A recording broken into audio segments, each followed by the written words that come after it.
It's impossible for John to think of people who have fellowship with God who willingly, consistently break God's command. That's a contradiction that doesn't work for John.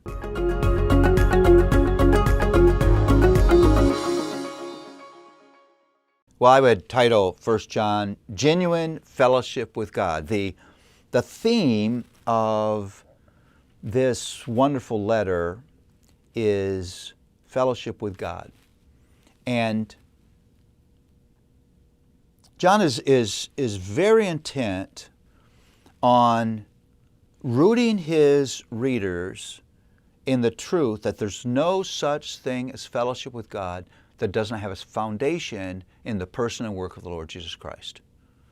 Our fellowship with God is through the Lord Jesus Christ.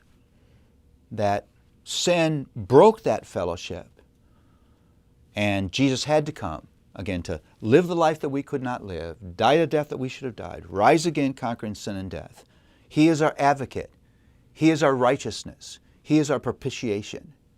And then John wants us, this is two sides of his fellowship coin.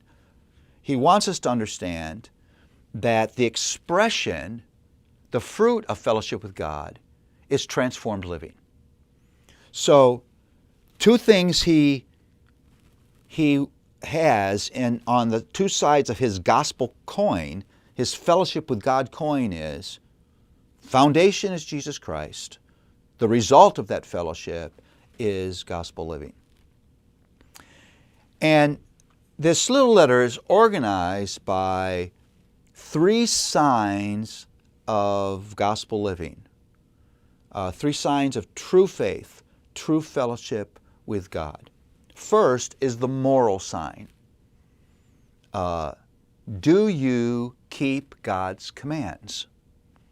It's impossible for John to think of people who have fellowship with God who willingly, consistently break God's command. That's a contradiction that doesn't work for John.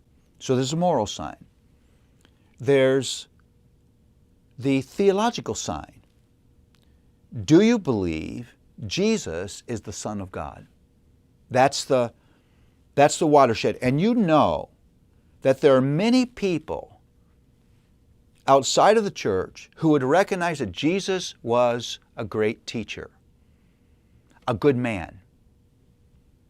That's not enough. If Jesus is not the Son of God, the whole of the gospel is a lie. C.S. Lewis says, if Jesus is just a great prophet, he is either an incredible liar or he's insane.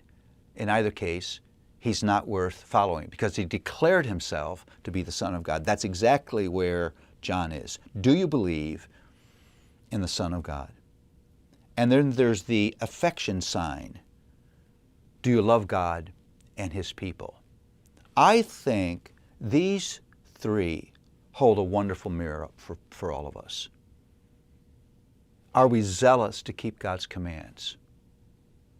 Do we hold tightly on to our belief in Jesus, the Son of God?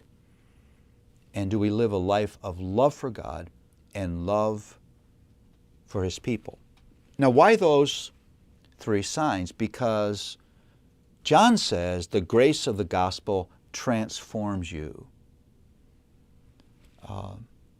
Biblical thinkers, theologians have talked years of the test of true faith as being the testimony of a transformed life.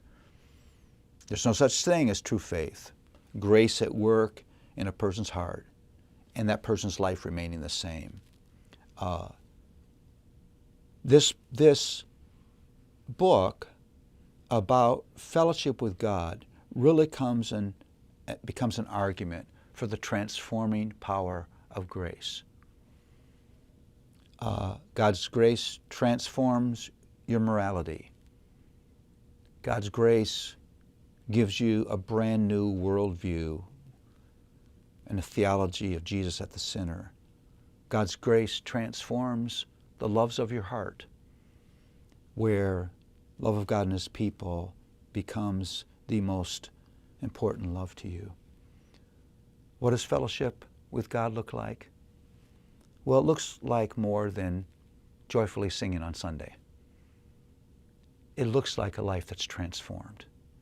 Because when God touches you by His grace, you won't be the same.